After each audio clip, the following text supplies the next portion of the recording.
Na Rede Escola de hoje, uma edição dedicada ao professor. Para celebrar esse Dia dos Professores, eu volto à escola em que eu estudei no ensino médio. A última vez que eu estive aqui foi há 18 anos atrás, em 2001. Será que os professores ainda são os mesmos? Será que ainda tem algum professor daquela época aqui? E a escola, será que mudou? Na segunda reportagem da série sobre os estudantes que se preparam para o Enem, vamos saber os sonhos e o que motiva esses candidatos. Eu me inspiro muito nessas pessoas que têm o ensino superior e eu quero que as próximas gerações da minha família vejam em mim também uma inspiração.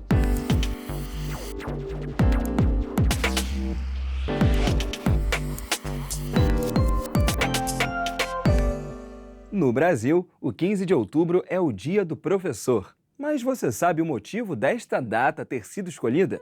Tudo começou em 15 de outubro do distante ano de 1827, quando o imperador Dom Pedro I instituiu o decreto que criou o ensino elementar no país.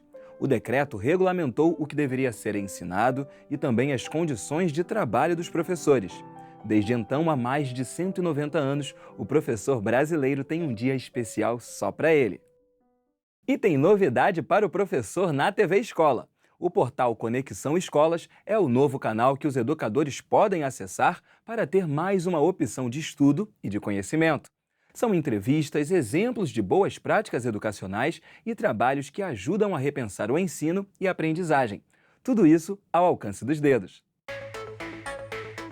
Um espaço virtual com conteúdo pensado especificamente para você, professor e gestor. Esse é o Conexão Escolas, uma nova área dentro do portal da TV Escola, com a programação voltada para a capacitação educacional. Lá, você pode se inspirar com o trabalho de outros educadores, se informar sobre as pesquisas mais recentes da área, mostrar o seu trabalho e muito mais. Para melhorar a educação, a primeira coisa para fazer é valorizar o professor.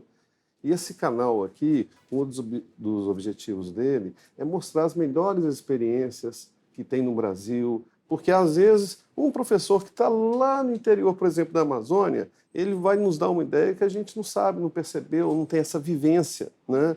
Então, a gente abriu esse canal voltada para a capacitação do professor. A Roquete Pinto tem essa iniciativa de levar a esse público, né, principalmente professores, gestores e diretores, esse acervo de experiências, de boas práticas, onde a gente possa facilitar e desenvolver mais o desempenho de cada um, né? Esse é o nosso objetivo.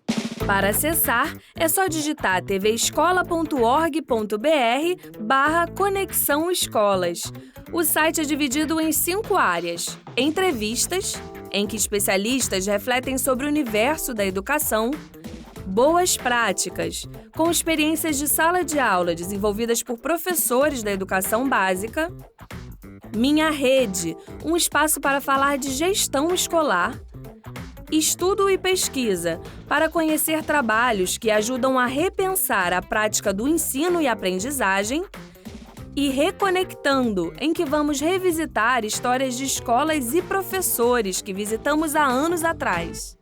E a gente quer conectar.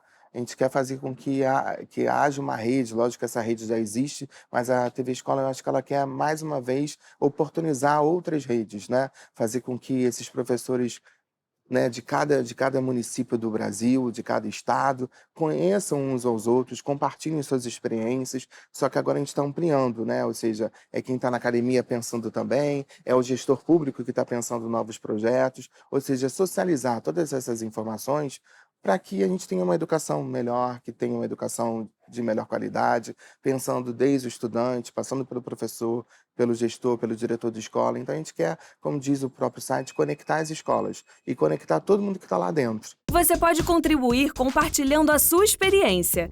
É só entrar em contato pelas redes sociais ou pela ouvidoria da TV Escola, mandar seu projeto, dividir suas experiências e fazer parte dessa grande rede. Ele pode mandar conteúdo, ele pode mandar sugestão de pauta, ele pode indicar alguma coisa que está sendo realizada dentro do município dele, né? O Brasil é tão grande, tem tantos projetos bacanas que muitas vezes ficam só dentro da escola. O quadro Acervo também presta uma homenagem aos nossos educadores. No programa Salto para o Futuro, vamos voltar um pouquinho no tempo e ver como foi o programa do Dia do Professor em outubro de 2009.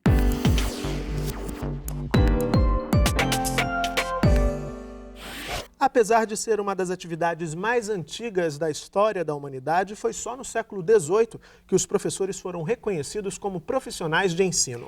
E se até o final do século XIX os homens eram maioria entre os professores, no século XX o panorama mudou completamente e as mulheres conquistaram cada vez mais espaço nas escolas. Atualmente, o Brasil conta com 2.600.000 professores que atuam na educação básica, de acordo com o estudo Professores do Brasil, Impasses e Desafios, divulgado pela Unesco. A pesquisa mostra que 83,1% das vagas do magistério são ocupadas por mulheres e que os profissionais que estão nas salas de aula têm, em média, 14 anos de estudo. São 2.600.000 brasileiros docentes que, nesse século XXI, estão diante de grandes desafios. Se no passado era muito tranquilo que o aluno ia à escola para aprender o conhecimento, hoje a gente já não tem tanta certeza, porque ele vai aprender o conhecimento de muitas maneiras, inclusive fora da escola. A escola não tem mais o monopólio da transmissão do conhecimento. Eu acho que a gente tem um desafio que é esse, né, de melhorar a qualidade da formação. Isso implica tanto em investimentos por parte das instituições formadoras, mas também eu acho que isso implica num esforço por parte dos sistemas de ensino, né, de também criar condições para que, de alguma maneira, a escola também se configure como um espaço de formação do professor.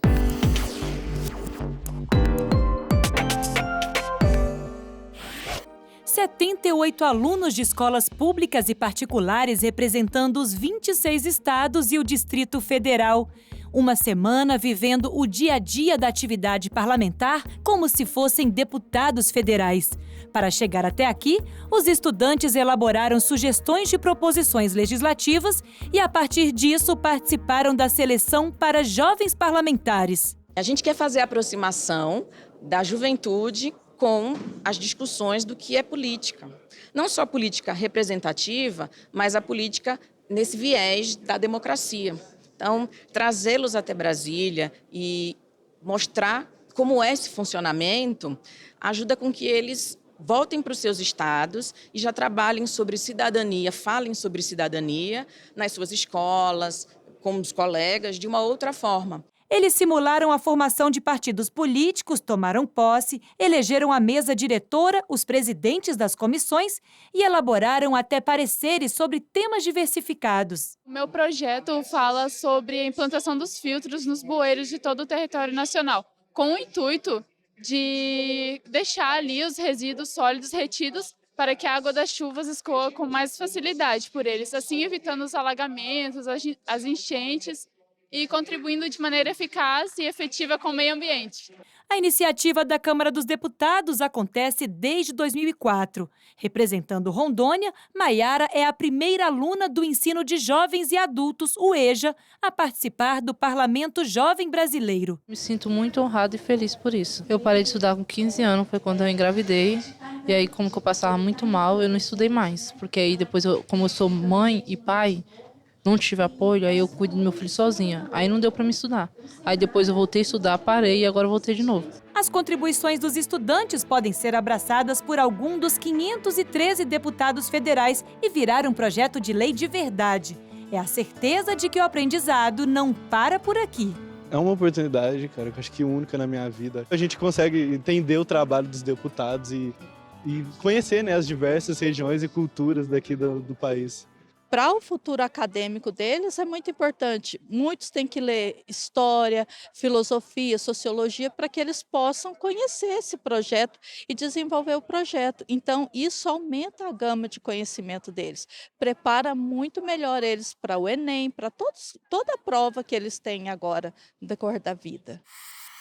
Sonho, expectativa versus a realidade.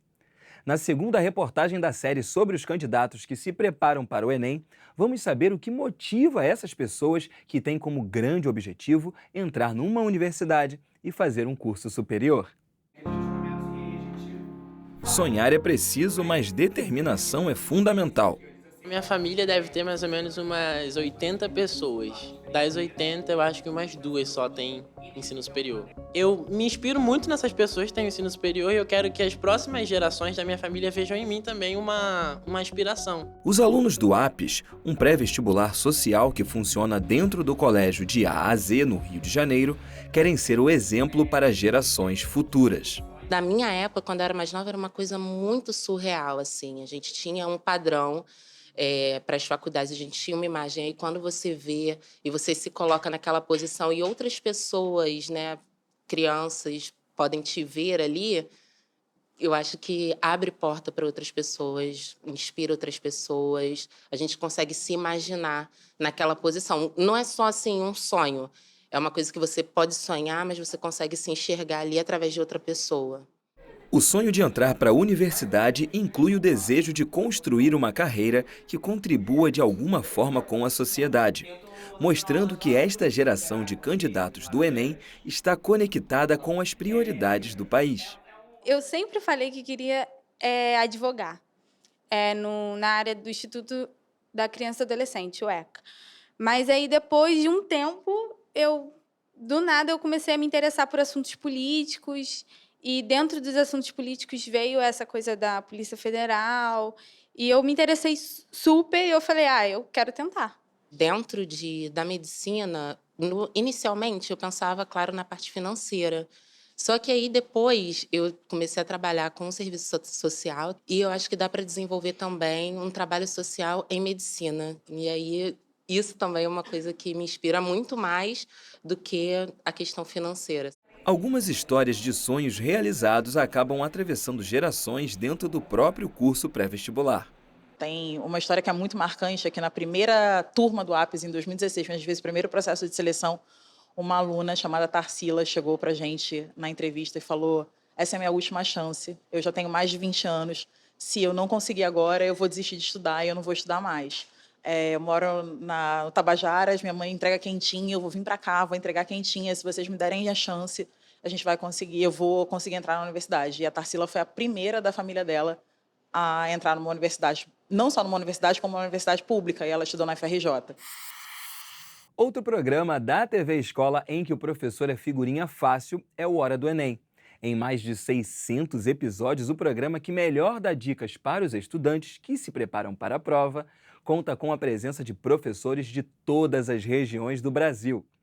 Momento de recordar a visita do professor de História Luiz Antônio Simas no Hora do Enem, agora no quadro Acervo.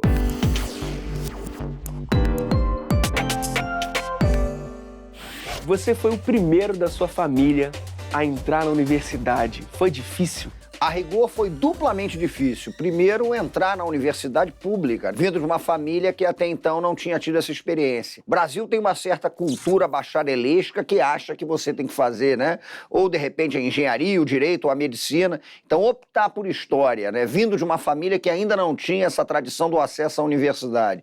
E conseguir fazer uma universidade pública demandou, né, muito perrengue, muito estudo, mas estamos aí. O que você diria para quem está hoje se preparando para o Enem para cursar História?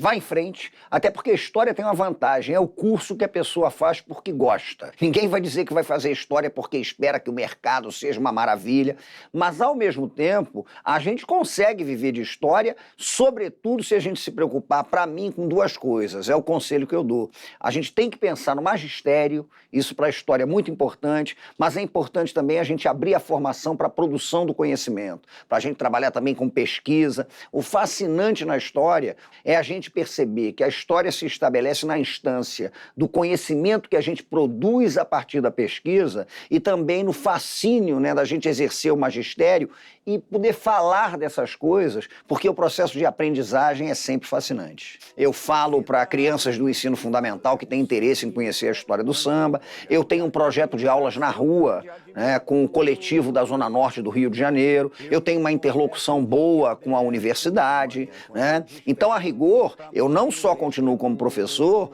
como ampliei, de certa maneira, o horizonte, porque eu parto do princípio, já que eu estudo samba, que é fascinante na educação perceber que a sala de aula pode ser a rua e que a rua também pode ser sala de aula, né? Porque são espaços de troca de informações e conhecimento.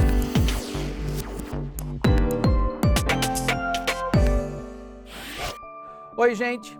Existem animais que surpreendem pelas habilidades, como trocar de cor, correr por grandes distâncias em pouco tempo ou manter seus filhotes dentro de uma espécie de bolsa. O que você acharia se encontrasse pela frente um Electrophorus eléctricos? Chocante?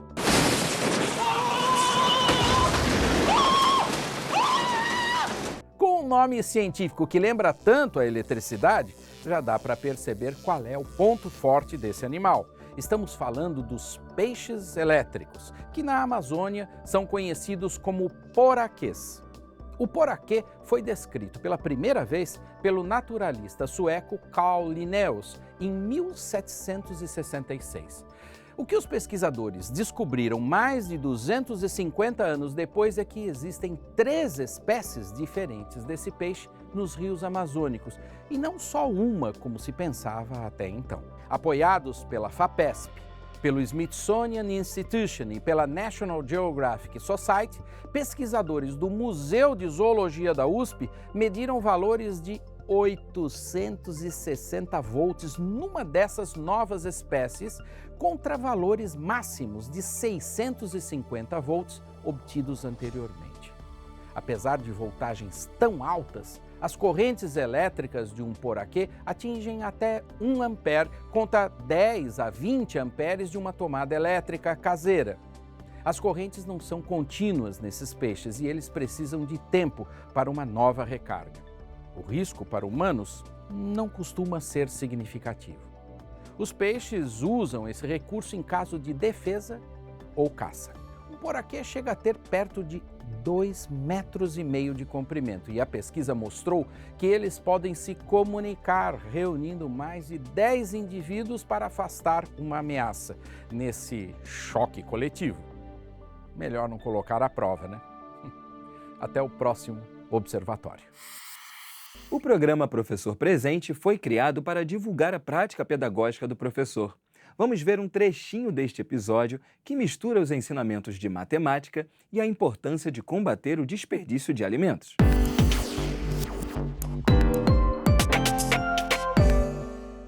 O objetivo do projeto era utilizar a modelagem matemática para construir significados para os conteúdos que estão no currículo.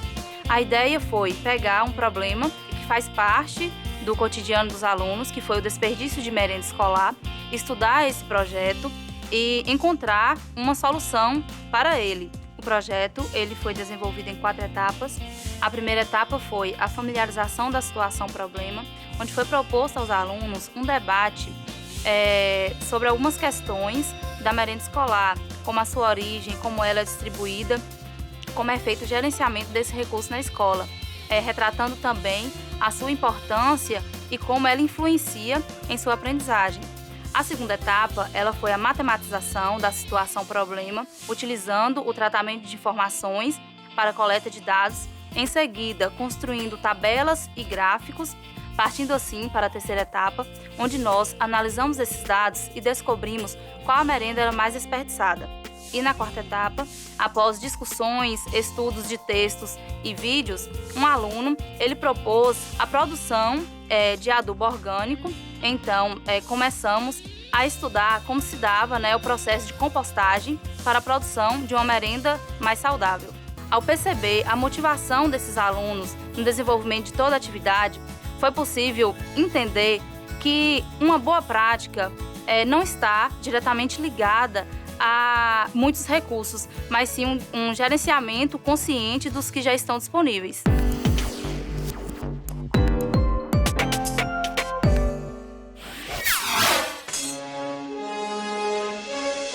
Para celebrar o Dia dos Professores, eu volto à escola que eu estudei no ensino médio. A última vez que eu estive aqui foi há 18 anos atrás. Será que eu ainda vou encontrar algum professor daquela época? E a escola, será que mudou? Vamos lá ver. Aí. E aí, professor? Olá. Vamos lá? Vamos. Em 2001, cheguei a este colégio em Campo Grande, depois de passar quase a vida inteira em outra escola em Santa Cruz. Aqui me preparei para o vestibular, fiz novos amigos e tive o apoio de professores como Rodrigo, que além de professor de matemática, depois se tornou diretor da escola. Hoje, Rodrigo se divide entre a sala de aula e a direção pedagógica da escola. Sentamos para conversar na sala onde, antigamente, eu não gostaria de visitar, a sala da direção. Professor, eu estudei aqui há 18 anos atrás, no 3º ano, e eu fico me perguntando para professores como você, né, que eu encontrei, eu acho que no início da carreira. Sim. O que fez com que você virasse professor? Eu acredito muito no sangue, porque meu avô era professor de História, depois se tornou doutor em História. Meu pai, né, já no ramo da educação há mais de 50 anos. Eu adorava ver o meu pai corrigindo prova, né? Eu era criança, ele me levava para o Colégio Pentágono, ali no Valqueire. E eu, com 6, 7 anos, ia no sábado para lá com meu irmão mais velho. Então a gente convive dentro de escola desde sempre. Professor, qual é o grande desafio de ser professor no Brasil hoje? Você, na sua época de aluno, a gente não encontra mais o mesmo aluno hoje em dia. A tecnologia mudou. A mesma aula que eu dava em 1999, 2000, 2001, não pode ser a mesma aula que eu dou em 2019, né? Porque o aluno não vai curtir, não vai acompanhar, vai ser chato para ele. O aluno mudou muito, né? O acesso à informação dos alunos de hoje em dia é muito diferente de algum tempo atrás, e todo ano isso muda, e o professor precisa entender isso. Retornar à escola depois de tantos anos fez com que lembrássemos de professores que passaram por ali, histórias que ficaram perdidas e também sobre os desafios para o futuro. Mas que memórias ele gostaria de destacar dentre tantas? A memória que eu tenho é uma memória de luta, de desenvolvimento, de ver a transformação do aluno, né? Entrar aqui de um jeito e sair de outro, melhor, pronto para o mercado de trabalho. Eu fico feliz quando vejo um ex-aluno bem-sucedido, e são vários que a gente recebe aqui na escola. Então, assim, é uma luta diária, mas que é satisfação pura. Nos despedimos desse dia de nostalgia com um recado aos futuros professores. A luta é diária, o desafio é diário. A gente precisa acreditar muito que é possível. O que eu sonho é que alunos que procurem a licenciatura sejam alunos dispostos a enfrentar o desafio. Ponto final na Rede Escola de hoje, que destacou o Dia do Professor. Para ver ou rever o nosso programa, fique ligado no site tvescola.org.br. Na TV tem Rede Escola toda sexta-feira às 7 horas da noite, aos sábados às 4 da tarde, aos domingos ao meio-dia e às segundas-feiras ao 12h30. E para quem vive no Rio, Grande Rio ou Niterói, a Rede Escola passa ainda na Multirio, canal 26 da NET, toda terça-feira às 8 horas da noite. Tchau, gente. Até a próxima.